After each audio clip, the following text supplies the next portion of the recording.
So recently I discussed the question about what's in the standard, and I talked about the difference between the building standards of Australia and here in Indonesia.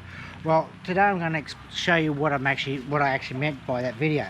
So this here is a piece of blockwork, and this here very brittle.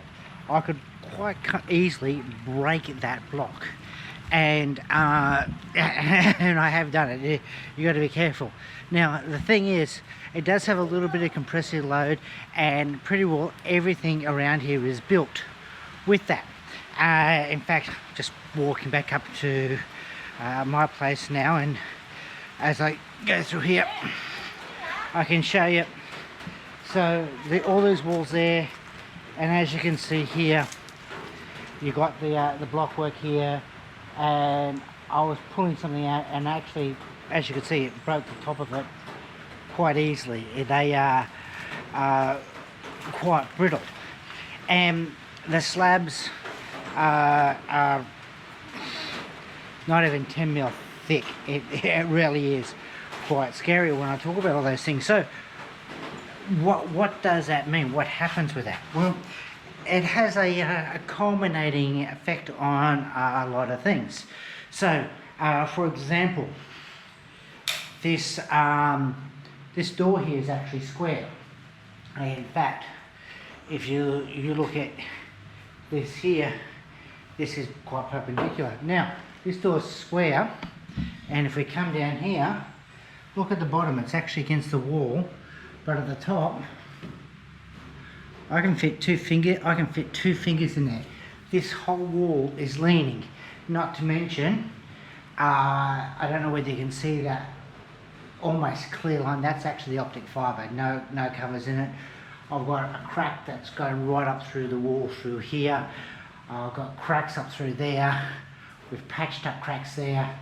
Cracks that I patched there are now re-emerging, and also, if we go down here, you can see the glass actually broke from the related pressures.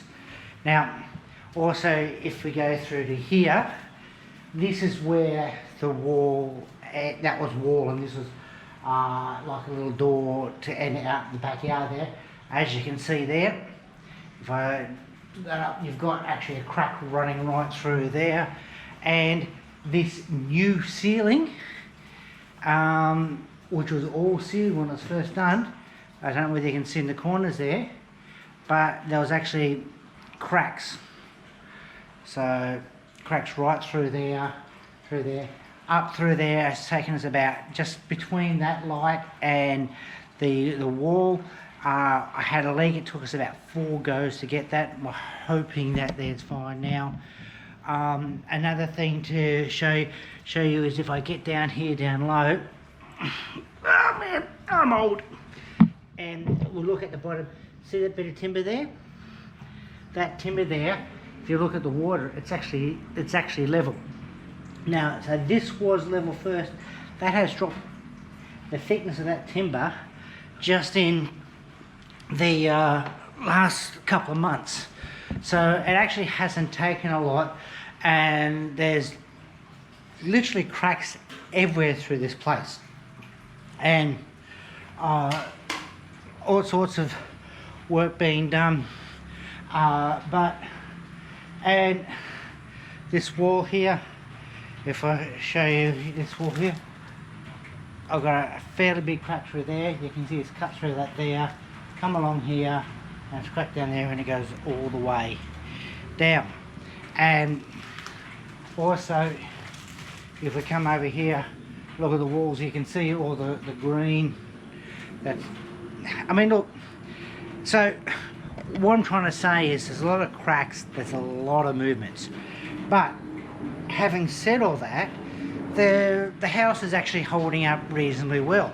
I mean, I don't know how well it is, but when I look at the the way things are built in Australia, they're really built to last, but houses are only guaranteed for like 6.5 years in Australia, and really they can last much, much longer.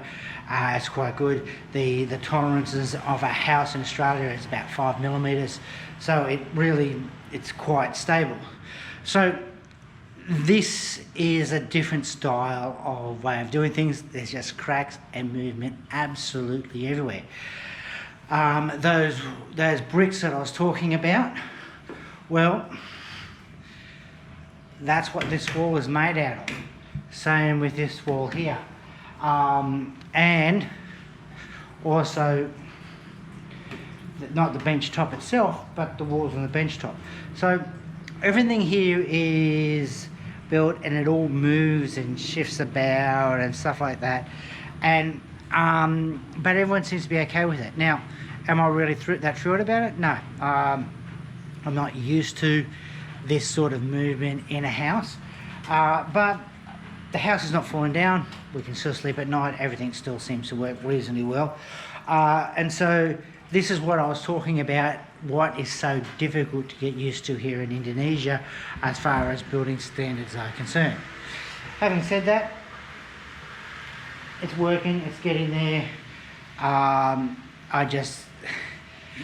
It takes a bit to get used to the fact that whenever I walk through the house, I can feel the floor moving up and down and all sorts of nasty stuff. But that's the way it is. Now, to try and counteract some of these things, because there's a lot of water, and so what happens is the water just builds up wherever. In fact, it's very common as we're driving around, we see houses where basically you just got like a plank leaning to the front door and water is just absolutely everywhere. So this here had water all the way through there. Now the footings are effectively non-existent. There's literally just nothing there, and so we filled up here. I filled it with sand. Really, I need to concrete top of all this, and the whole point about this is to keep the water out from around the footings.